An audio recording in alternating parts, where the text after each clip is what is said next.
नमस्कार दोस्तों, स्वागत है हमारे इस नए वीडियो में। और इस वीडियो में बात करने वाले हैं आईक्यू के लेटेस्ट फ़ोन आईक्यू 15 के बारे में। जी हाँ दोस्तों, आईक्यू ने काफ़ी लंबे इंतजार के बाद फाइनली लॉन्च कर दिया अपना लेटेस्ट फ़ोन आईक्यू 15। और जैसे कि आप सब जानते ही होंगे कि आईक्यू का जो भी ये नंबर सीरीज़ का फ़ोन होता है ना, वो लेटेस्ट कॉन्फ़िगरेशन और लेटेस्ट परफ़ॉर्मेंस के साथ आता है। तो अभी जो मार्केट में टॉप परफ़ॉर्मेंस चल रहा है वो है स्नैपड्रैगन का 8 एलीट जेन 5। तो ये फ़ोन भी उसी प्रोसेसर के साथ आता है। और दोस्तों ये पहला फ़ोन बनता है जो कि ओरिजिन ओएस के साथ लॉन्च हुआ है। और जैसे मैं बता दूं कि अभी कुछ टाइम पहले वीवो ने अपना जो पुराना ओएस है उसको रिप्लेस करके नया ओरिजिन ओएस लॉन्च किया हुआ है। और ये आईक्यू का जो फ़ोन है वो वीवो के सब ब्रांड के अंदर ही आता है। तो जो भी अब फ़ोन लॉन्च होंगे, चाहे वो वीवो के हो या फिर आईक्यू के हो, वो ओरिजिन ओएस के साथ लॉन्च होंगे। और दोस्तों आप वीडियो को ना बिल्कुल लास्ट देखिएगा। वीडियो के लास्ट में बताऊंगा कि आपको ये फ़ोन लेना चाहिए नहीं, और इसी फ़ोन के बारे में डिटेल में बात करेंगे। तो बात करते हैं इस फ़ोन के बारे में डिटेल में। और ये फ़ोन आपको दो वेरिएंट्स में मिलेगा। जो बेस वेरिएंट है वो आपका आता है 12 जीबी प्लस 256 जीबी, जो कि आएगा 72,999 रुपीज़। जो दूसरा वेरिएंट है वो 16 जीबी प्लस 512 जीबी, वो आएगा आपका 79,999 रुपीज़।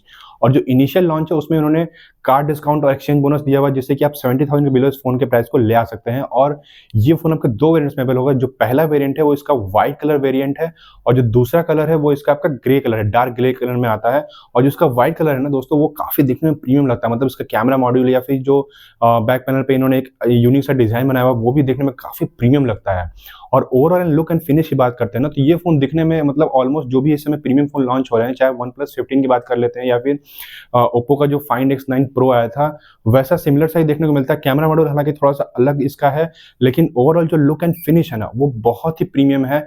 फ्लैट डिजाइन के साथ आता है, काफी सटल लुक के साथ आता है, मिनिमल लुक के साथ आता हुआ है। और जो इसका डिस्प्ले है वो 6.85 इंच के साथ क्वाड HD 144 हर्ट्ज डिस्प्ले आता है। और ये एक LTPO डिस्प्ले है, जो कि आपका रिफ्रेश रेट आपका वेरी करेगा 0 से 144 हर्ट्ज तक। और ये इन्होंने जो डिस्प्ले यूज किया ना, ये काफी यूनिक डिस्प्ले है, क्योंकि ये सैमसंग का OLED लेड डिस्प्ले है, 2K रिजोल्यूशन को सपोर्ट करेगा। ये जो डिस्प्ले है ना, ये एंड्रॉइड में पहली बार आया। और डिस्प्ले का जो कलर्स है ना, वो बहुत ही बढ़िया मिलने वाला है। ये डिस्प्ले आपको रिसेंटली आईफोन जो 17 प्रो आया था उसमें ये देखने को मिला था। इवन सैमसंग के फोन्स में भी अभी तक ये नहीं आया हुआ है। तो डिस्प्ले इन्होंने काफी बढ़िया क्वालिटी का यूज किया हुआ है। और ओवरऑल जो बिल्ड क्वालिटी है वो भी काफी बढ़िया है, मिनिमल लुक के साथ आता है, फ्लैट डिजाइन है, और जो बॉडी है वो पूरी मेटेलिक बॉडी है। तो दिखने में काफी बढ़िया काम किया हुआ है। और जो इसका कैमरा मॉड्यूल है ना, आईक्यू का पुराना फोन है उसमें भी आपने देखा होगा कि जो कैमरा मॉड्यूल था उसके ऊपर उन्होंने लाइट लगाया था। जो RGB लाइट्स होती हैं वो डिफरेंट डिफरेंट नोटिफिकेशन या डिफरेंट डिफरेंट एक्शंस के लिए वो जलती थी। इस बार उन्होंने क्या किया, वो जो लाइट्स है ना वो कैमरे मॉड्यूल के पीछे डाल दिया हुआ, तो वो साइड से आपको दिखने को मिलता है वो लाइट, और काफी बढ़िया फील देता है, मतलब बहुत ही यूनिक फील देता है। तो ये RGB लाइट है ना, ये डिफरेंट डिफरेंट नोटिफिकेशन के लिए आप यूज कर सकते हैं, या फिर जो भी आप एक्शंस हैं उसके लिए आप जाके कस्टमाइज को सेट कर सकते हैं। इस फोन का जो मेजर हाईलाइट है ना, वो इस फोन का प्रोसेसर है, परफॉर्मेंस है। ये मतलब ये आईक्यू के जो भी फोन्स होते हैं, आपको पता होगा कि जो भी इनके फोन्स होते हैं वो परफॉर्मेंस को ज्यादा टारगेट करते हैं। तो इसमें जो प्रोसेसर है ना, वो फ्लैगशिप प्रोसेसर लगा हुआ है स्नैपड्रैगन का 8 एलीट जेन 5। और इसका जो ऑप्टिमाइजेशन किया हुआ आईक्यू 15 है वो काफी बढ़िया किया हुआ है। तो जो इसका अंतुतु स्कोर है वो ऑलमोस्ट 40 लाख या कभी कभी उसको पार भी कर जाता है। और इसमें जो रैम है, आपको LPDDR5X रैम मिलेगा, UFS 4.1 का स्टोरेज मिलेगा।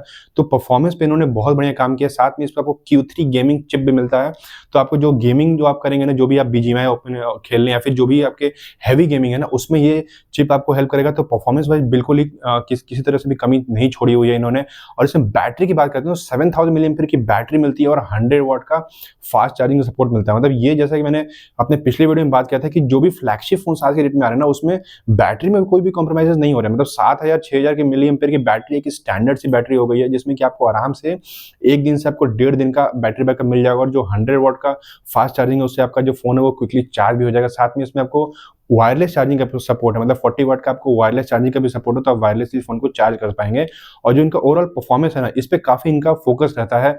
चाहे इनका जो मोटर है, जो वाइब्रेशन मोटर है, उस पर भी काफी इन्होंने फोकस किया हुआ, तो आपको बढ़िया गेमिंग एक्सपीरियंस देखने को मिलता है। और इसमें जो वेपर चेंबर कूलिंग भी है ना, वो भी बढ़िया क्वालिटी का यूज किया। 8000 मिलीमीटर की इन्होंने वेपर चेंबर कूलिंग यूज किया। तो आपका जो फोन है ना, वो हीटिंग इश्यूज में बिल्कुल नहीं आएंगे। आप लंबे समय तक गेमिंग को आप कर पाएंगे, गेम खेल पाएंगे। तो कूलिंग पे भी इन्होंने ध्यान दिया हुआ है, जो इनके हीटिंग इश्यूज उस पर भी काफी ज्यादा ध्यान दिया हुआ है।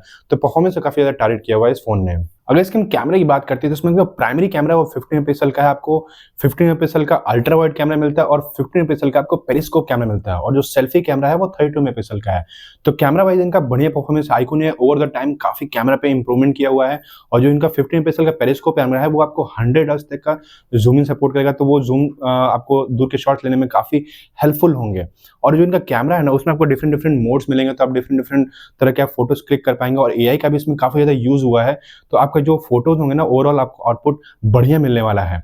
और ये phone complete dust and water protection के साथ साथ IP68 और IP69 का सपोर्ट मिलता है, तो कंप्लीट आप इन डेप्थ फोन को आप लेके जा सकते हैं। और साथ में इसमें आपको डॉल्बी विजन का सपोर्ट मिलता है, तो जो डिस्प्ले है उसमें आपको टॉप नॉच परफॉर्मेंस तो मिलता ही, मतलब डिस्प्ले हाईएस्ट क्वालिटी की तो मिलती ही है।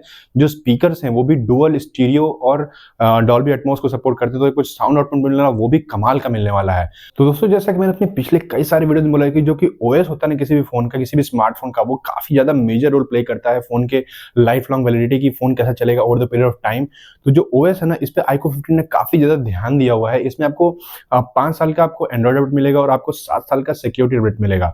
और ये जो फोन लॉन्च हुआ है ओरिजिन ओएस साथ लॉन्च हुआ है। ओरिजिन ओएस जो इन्होंने वीवो ने नया ओरिजिन ओएस जो लॉन्च किया है वो काफी बढ़िया है, काफी लाइट वेट है। इनका पिछला ओएस जो था उससे काफी ज्यादा चीजें चेंज हो चुकी हैं, काफी नए नए फीचर्स में ऐड हो चुके हैं। जैसे कि आप देखेंगे कि आपको जो होम स्क्रीन है उसको आप फ्लिप करेंगे तो ऐसे ऐसे वॉलपेपर चेंज होता है, और इसमें कार्ड डिजाइन भी आप ऐड कर सकते हैं। साथ में जो आईफोन में होता है जो डायनेमिक आइलैंड वाला फीचर होता है, सिमिलरली इन्होंने ओरिजिन आइलैंड करके एक फीचर ऐड किया हुआ है। और साथ में इसमें आपको काफी ढेर सारे एआई के भी फीचर्स मिलते हैं, मतलब एआई का इंटीग्रेशन काफी बढ़िया से किया हुआ है ओरिजिन ओएस में। जैसे कि जो स्टैंडर्ड एआई के जो भी फीचर्स होते हैं, जैसे कि सर्कल टू सर्च हो गया, ये कॉल असिस्टेंट हो गया, वो सारी चीजें मिलेंगे ही। साथ में भर भर के इन्होंने ओरिजिन ओएस के साथ चीजें इंटीग्रेट की हुई हैं। तो ये था एक डिटेल्ड वीडियो iQOO 15 के बारे में। अब बात करते हैं इस फोन के कंक्लूजन के बारे में कि आपको ये फोन कंसिडर करना चाहिए या नहीं। तो मेरे हिसाब से अगर आपका बजट 70,000 के आसपास है और आपको प्योरली परफॉर्मेंस ओरिएंटेड फोन चाहिए तो आप इस फोन को बिल्कुल कंसिडर कर सकते हैं। हालांकि इस फोन में कुछ कुछ इंप्रूवमेंट की जरूरत है, जो कि मुझे लगता है जैसे कि 70,000 फोन का जो भी सेगमेंट होता है ना वो एक फ्लैगशिप सेगमेंट में आता है। तो फ्लैगशिप सेगमेंट मुझे लगता है कि वो सारी चीजें होनी चाहिए, परफॉर्मेंस के अलावा हर एक चीज इसमें इंक्लूडेड होनी चाहिए, जो कि इसमें मुझे लगता है कुछ कुछ कमियां हैं, जैसे कि एक्शन बटन की कमी है, जो कि आज को आपको पता होगा कि आज की डेट में most of the flagship phones में आता है। जैसे अभी रिसेंटली OnePlus 15 लॉन्च हुआ या ओप्पो का जो Find X9 Pro आया, दोनों में भी आपको एक्शन बटन मिलता है, जिसको आप डिफरेंट डिफरेंट एक्शन के लिए कॉन्फ़िगर कर सकते हैं। तो वो एक काफी यूजफुल फीचर है। और साथ में जो उनका कैमरा है ना, iQOO का जो कैमरा होता है वो बढ़िया इन्होंने over the period of time improve किया है, काफी बढ़िया इन्होंने इंप्रूवमेंट दिखाया। बट फिर भी मुझे लगता है कि जो 70,000 का जो सेगमेंट है ना उसमें कैमरे में कोई भी कमी नहीं होनी चाहिए, कैमरा बिल्कुल टॉप नॉच होना चाहिए। जैसा कि मैंने बताया कि फ्लैगशिप फोन में आपको बिल्कुल सारी चीजें टॉप नॉच मिलनी चाहिए, तो कैमरा में भी इनको थोड़ी बहुत इंप्रूवमेंट की जरूरत है। इनका जो सॉफ्टवेयर ऑप्टिमाइजेशन है, हार्डवेयर इन्होंने अच्छा यूज किया, बट जो सॉफ्टवेयर ऑप्टिमाइजेशन है उसमें मुझे लगता है कि थोड़ी सी कमी है। जो फोटोज है आपके बढ़िया फोटो आते हैं, बट लो लाइट में थोड़ी बहुत फोटोज डल आते हैं, तो वो एक इंप्रूवमेंट की जरूरत है। बाकी अगर आपका प्योरली परफॉर्मेंस है, आपको मतलब परफॉर्मेंस के लिए आपको कुछ भी नहीं देखना है, तो आप इस फोन को बिल्कुल कंसिडर कर सकते हैं। परफॉर्मेंस वाइज या overall look and finish wise और जो ओएस का एक्सपीरियंस है वो काफी बढ़िया काम किया iQOO 15 ने, तो ये सब चीजें इसमें काफी बढ़िया है।